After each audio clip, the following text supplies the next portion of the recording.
banyaknya anak dan banyaknya istri menjadikan pahala berlimpah di sisi Allah. Sungguh hebat seorang lelaki yang istrinya banyak. Bojoku aja siji tok, aja niru aku. Paham? Semakin istri kamu memframing, menjelek-jelekin kamu, menghina, mencaci maki, maka dosamu rontok semua. Kalau di akhirat kamu dakhulul jannah bi ghairi hisab. Beda dengan orang yang istrinya satu, nggak pernah di framing, nggak pernah dijelek-jelekin, nggak pernah dicemburuin, nggak pernah dimelototin, nggak pernah dijemperutin, nggak pernah. Seperti saya ini nggak pernah ini. Makanya saya ini rawan ya. Masuk neraka itu rawan. Kalau istri saya 2, 3 lah itu baru. Karena orang itu kalau punya istri 2, 3, 4 pasti hidupnya rekoso. Sebagaimana Allah berfirman, "Fankihu ma taba lakum minan nisa matna wa thulatha wa ruba." Nikahlah kamu semua matna. Yang diperintah Allah itu 2 atau 3 atau 4. Orang nikah 1 itu liudharurah karena darurat. Yang benar itu yang ngasih 2. Paham? Anak juga gitu. Anak itu kalau banyak, maka rontok semua dosa. Banyaknya anak, banyaknya pahala. Banyaknya anak, banyaknya kesemrawutan dalam keluarga. Itu adalah ghanimah kabirah. Yang nomor 2, wakilatul mal. Sedikitnya harta. Orang itu kalau sedikitnya harta, cita-citanya sering dangkal. Ini berat hidup. Tapi apabila mereka ridho ikhlas, maka akan mendapatkan limpahan pahala berlimpah ruah. Kelak di akhirat, orang-orang yang hartanya banyak, mereka menangis meraung-raung. Mereka memegang batu.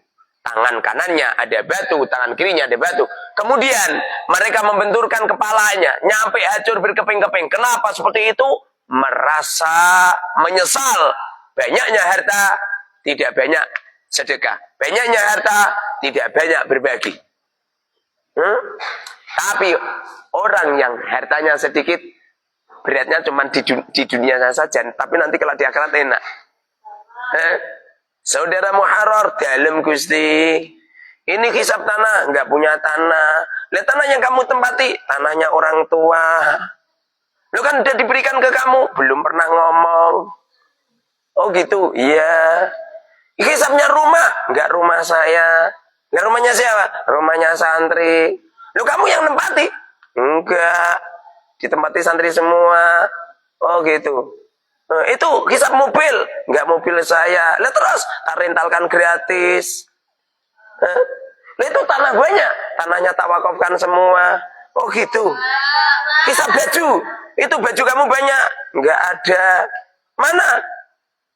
Itu di lemari banyak, nggak baju saya. Lah bajunya siapa? Bajunya orang. Lo kok di situ? Dititipkan ke saya. Iya, baju saya itu ya dia semua itu.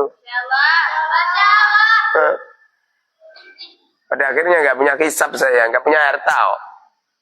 Orang itu kalau sedikitnya harta itu enak. Makanya kadang-kadang ada orang lucu ini. Jadi orangnya fakir berdoa, ya Rob, kayakan kami, nanti kami akan beramal banyak.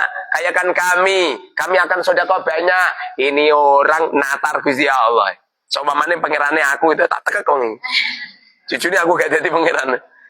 Jujurnya Allah Maha Rahman Rahim. Gimana kamu itu? Kamu itu jangan natar Gusti Allah. Kamu dijadikan Allah fakir. Itu pilihan yang terbaik. Sebelum kamu dicipta, sudah dipikirkan oleh Allah. Pilihan yang baik. Kamu pengen ahli sodako. Kenapa Gus? Gus mati kenapa? Anu listriknya mati. Hidup gini ya. Oh. Hidup kan anu. Gus, hidup kan. Itu loh listrik. Enggak hidup gini ya. Oh, belum dicetak.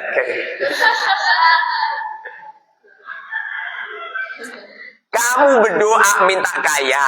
Alasannya nanti kalau kaya kamu akan sedekah. Gak ngarah itu. Nanti kalau kamu kaya atau semakin bakhil. Barang siapa di waktu fakir dia tidak dermawan, pasti di waktu kaya tidak bisa dermawan. Kamu itu, saya dermawan itu dulu di waktu fakir.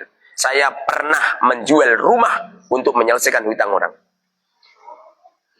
Saya dari dulu itu bayarin listrik orang, nyampe speedometer saya atau pernah diambil, dirampas sama apa? Sama PLN ini pernah.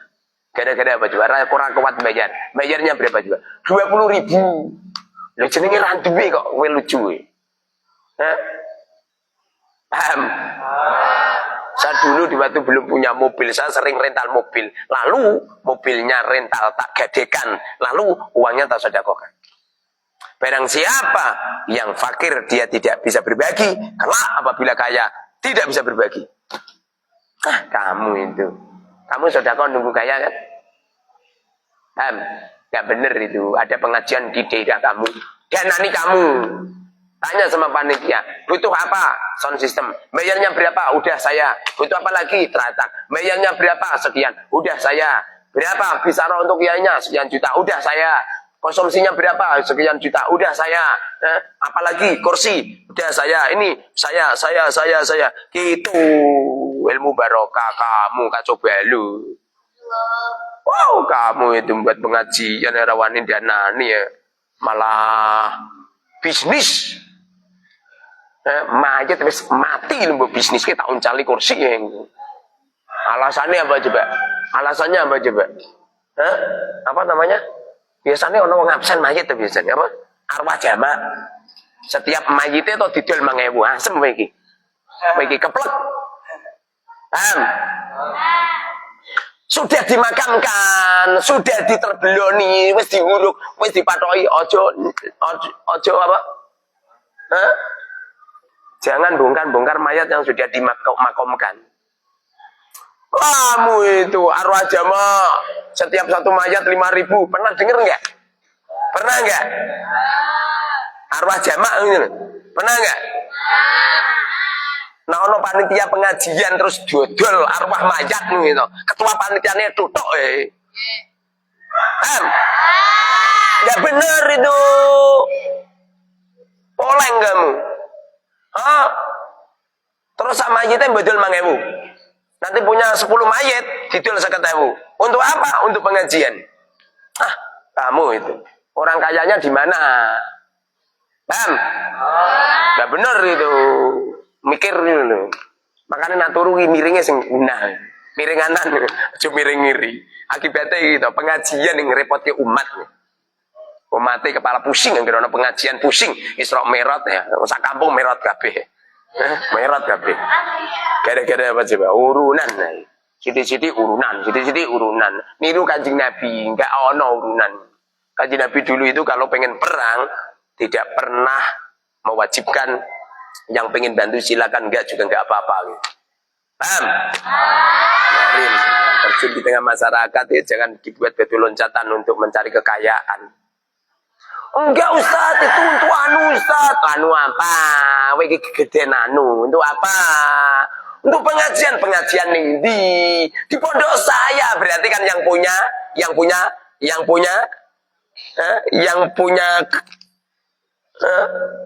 ke apa?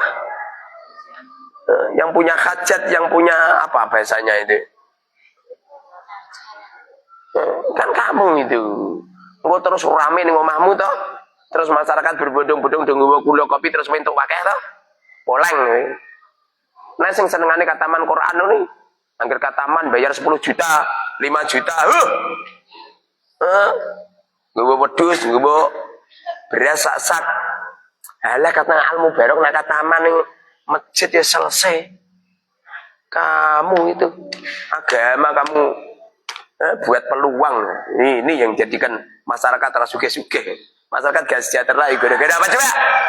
Gara-gara pemimpin agama, pemimpin negara sing dipikirke kita urunan terus.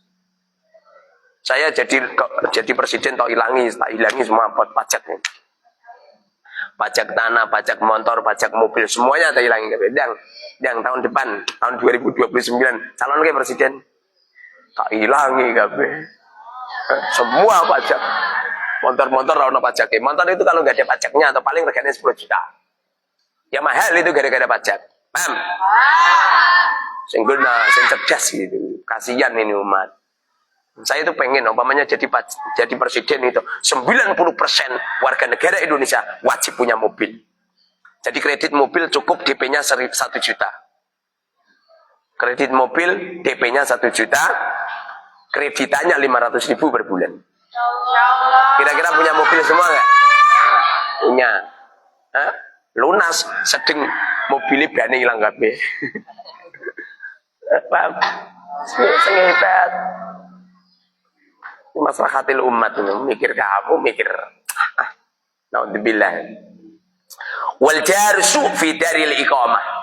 Nomor 3, orang berat rekoso itu di saat ada orang dicoba sama Allah punya tetangga yang jelek. Cangkeme lecek. Onder dili do protol. Paham? Ada tunggu ngene. Senengane mindah patok. Paham? Hah? Sudah 10 hari raya enggak pernah silaturahim. Ini kalau kamu punya tangga seperti itu mesti rekoso. Tapi ganjarannya gede. Bagaimana supaya jadi pahala? Kamu tetap membalas kebaikan dengan kebaikan. Jangan benci. Jangan di framing jelek. Di API. Seumpamanya patok-patok dipindah terus. Ya udah.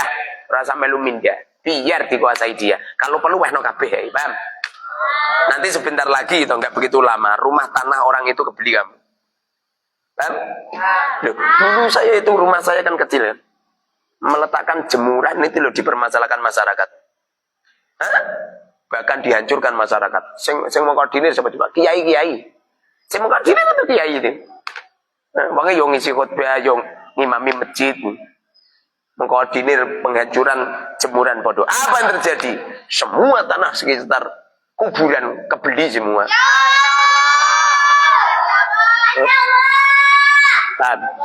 Makanya kalau punya tetangga yang seperti itu toh ikhlaskan. Nah perlu dihadiahi, dikirimi racun. Gawe ngeracun tikus, Bang. Aja ngeracun wonge, diberi hadiah, diapii, paham? Jangan dibalas dengan kejelekan. Nomor 3, yang nomor 4 adalah wa zaujatun tahunu zaujaha. Seorang lelaki yang ditakdirkan oleh Allah punya istri, istrine khianat. Ditinggal bojone sing lanang malah selingkuh. Malah main TikTok. Jebul-jebul ada lelaki yang disenangi sama dia. Naudzubillah. Bisa beli bedak, bisa cantik jelita, semuanya uang dari suaminya. Di belakang layar malah naudzubillah. Ya suami saya enggak ganteng, ya orang ganteng orang kerja bangunan bendino we keplek. Uang kamu yang bisa merawat tubuhmu itulah uangnya suami.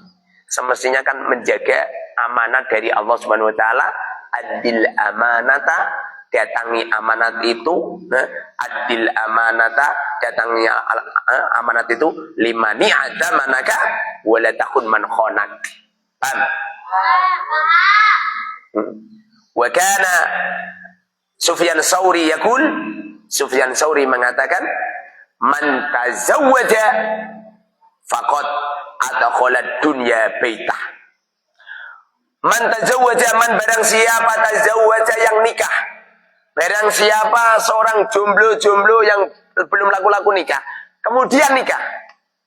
Faqad adkhala, maka benar-benar mereka setelah memasukkan dunia di dalam dunia baitahu ke rumahnya. Semestinya kita ini jangan hubud dunia. Tapi sekali kamu nikah, sama saja kamu meletakkan dunia di dalam rumahmu. Supaya dunia ini baik, caranya letakkan dunia diniati dalam kebaikan. Arahkan dunia sebagai masru'atun min mazairil masru'atul akhirah. Ad-dunya masru'atul akhirah. Dunia ini adalah batu loncatan untuk menuju akhirat. Jangan sampai dengan adanya dunia sampai melupakan kita semua. Jangan. Dunia ini harus mengantarkan kita dalam kebajikan. Wa man adkhala dunya baitah, wa man barang siapa adkhala yang memasukkan ad-dunya dunia baitahu di rumahnya, barang siapa yang memasukkan dunia di rumahnya, faqad tazawwaja ibnata iblis. Faqad tazawwaja, maka sama halnya mereka itu nikah dengan putrinya iblis. Paham? Tidak ada seseorang yang nikah kecuali pernikahan pasti butuh harta. Di waktu kamu membutuhkan harta dalam keluargamu, secara otomatis kamu sama saja nikah dengan putrinya iblis. Siapa putrinya iblis? Dunia. Siapa itu dunia? Perempuan. Wajah perempuan dari ujung rambutnya sampai ujung kakinya itu penuh dengan dunia. Makanya Rasulullah mengatakan, ad-dunya mata, dunia ini adalah kesenangan, wa khairu mata'iha imra'atun sholihatun. Dunia ini adalah kesenangan, sebaik-baik kesenangan dunia adalah perempuan. Perempuan ini adalah batu loncatan yang digunakan oleh iblis untuk menghancurkan kaum lelaki. Banyak lelaki hancur-hancuran, nyampe direwangi korupsi triliunan, gara-gara apa coba? Gara-gara istrinya.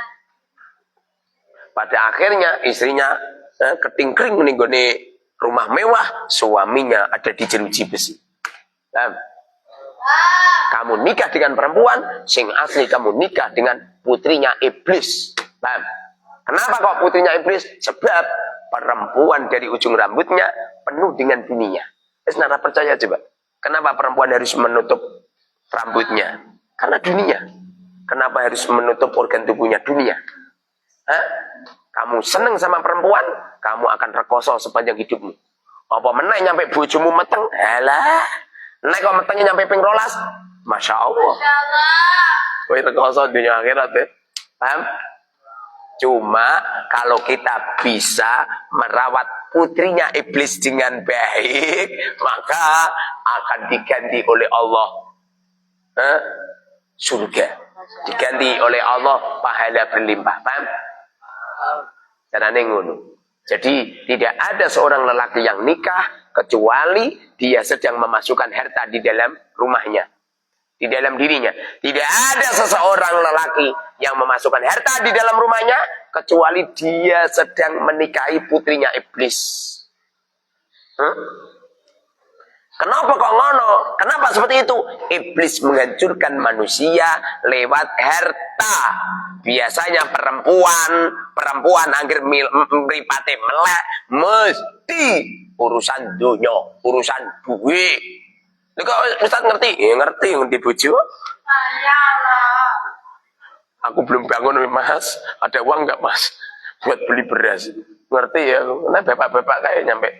Masya Allah. Bapak-bapak udah cepat tua kan gara-gara istrinya seperti itu kan. Paham? Putri iblis. Ini yang ngomong nggak saya ini. Subhanakallahumma wa bihamdika asyhadu an la ilaha illa anta astaghfiruka wa atubu ilaik.